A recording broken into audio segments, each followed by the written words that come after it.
A verdadeira variável da prosperidade.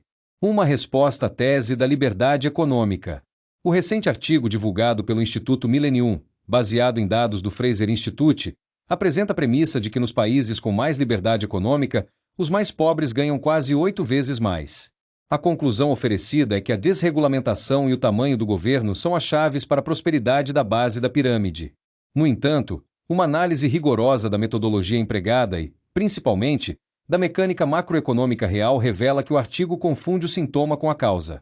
O verdadeiro divisor de águas entre nações ricas e pobres não é o grau de liberdade de mercado, mas a gestão fiduciária da moeda soberana. Vamos desmistificar a narrativa em 4 pontos centrais e apresentar o real mecanismo que define a riqueza de uma nação. Ponto 1. O viés de seleção, a omissão dos países. O primeiro problema estrutural do artigo é a decisão de comparar quartis sem nomear os países que os compõem. Ao omitir os nomes, o texto esconde que a comparação está sendo feita entre nações desenvolvidas, com histórico secular de acumulação de capital e infraestrutura, e nações em desenvolvimento ou em colapso institucional. A literatura econômica demonstra que os países ricos puderam desregulamentar suas economias apenas após terem atingido um alto nível de desenvolvimento humano e produtivo.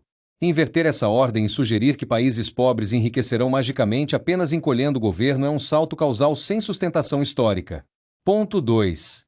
A omissão dos próprios dados, a falsa participação na renda. O artigo afirma que os mais pobres são os maiores beneficiados pela liberdade econômica, utilizando valores absolutos nominais para provar o ponto. O que o texto omite é uma ressalva técnica feita pelo próprio relatório do Fraser Institute de 2024, que afirma textualmente: a participação na renda dos 10% mais pobres da população não tem relação com a liberdade econômica. Ou seja, a participação percentual dos mais pobres na riqueza gerada não tem relação com a liberdade econômica. O que ocorre é que o PIB total, o bolo, cresce, e a fatia dos mais pobres cresce em dólares absolutos, mas eles continuam com a mesma proporção ínfima da riqueza. A vasta maioria dos ganhos de produtividade é capturada pelo topo. Ponto 3. O paralelo estrutural, elites ricas, dinheiro offshore. A prova empírica definitiva contra a tese do artigo não está nos países ricos, mas no que observamos consistentemente em todos os países pobres, os quartis inferiores. Há um paralelo estrutural inegável nessas nações. Primeiro, as elites locais são extremamente ricas. Segundo, a maior parte de suas fortunas não está investida na economia real do país, mas alocada em praças offshore. Terceiro, a gestão do tripé econômico pelos bancos centrais atua, na prática, para proteger e rentabilizar esse capital offshore, muitas vezes afrontando seu dever fiduciário e a própria Constituição. Esse paralelo demonstra que a pobreza dessas nações não é um acidente por falta de liberdade de mercado. É o resultado matemático de uma gestão desenhada para extrair riqueza do mercado interno e transferi-la para fora. Ponto 4. O X da questão: a gestão fiduciária da moeda soberana. O erro mais grave do artigo é assumir que o princípio de gestão é igual para ricos e pobres e que as regras de mercado operam de forma neutra. Não existe gestão neutra. O X da questão está na gestão fiduciária do tripé macroeconômico: câmbio, juros e metas fiscais. O Banco Central atua como gestor fiduciário da riqueza do povo. Sua função é gerir a moeda em favor do mercado interno, sem prejudicar o externo, mas sem subordinar o país a ele. Quando um país em desenvolvimento adota a cartilha da liberdade econômica de forma crítica, o resultado prático é uma gestão inversa.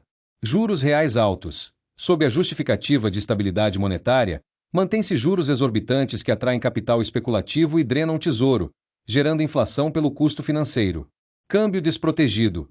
A ausência de gestão cambial gera volatilidade, barateando os ativos nacionais e facilitando a remessa de lucros ao exterior. Nesse cenário, o lucro gerado pela produtividade interna vaza para fora. O país empobrece, a dívida pública explode, mas o capital offshore enriquece. A solução: o câmbio neutro como fiel da balança. A prosperidade não é uma escolha ideológica entre livre mercado e intervencionismo. É uma questão de estancar a sangria. A solução passa por operar o tripé econômico de forma soberana, estabelecendo um câmbio neutro, uma banda cambial, gerido ativamente pelo Banco Central. O câmbio neutro atua como fiel da balança, diminui a volatilidade, impede que o câmbio cause inflação artificial e torna desnecessários os juros reais altos, que deveriam ser limitados a um patamar civilizado de 2%. Isso permite a convivência harmoniosa entre o capital offshore e o capital onshore, garantindo que a riqueza gerada no país permaneça no país, beneficiando a todos. A pobreza não é falta de liberdade. É falta de soberania na gestão da própria moeda.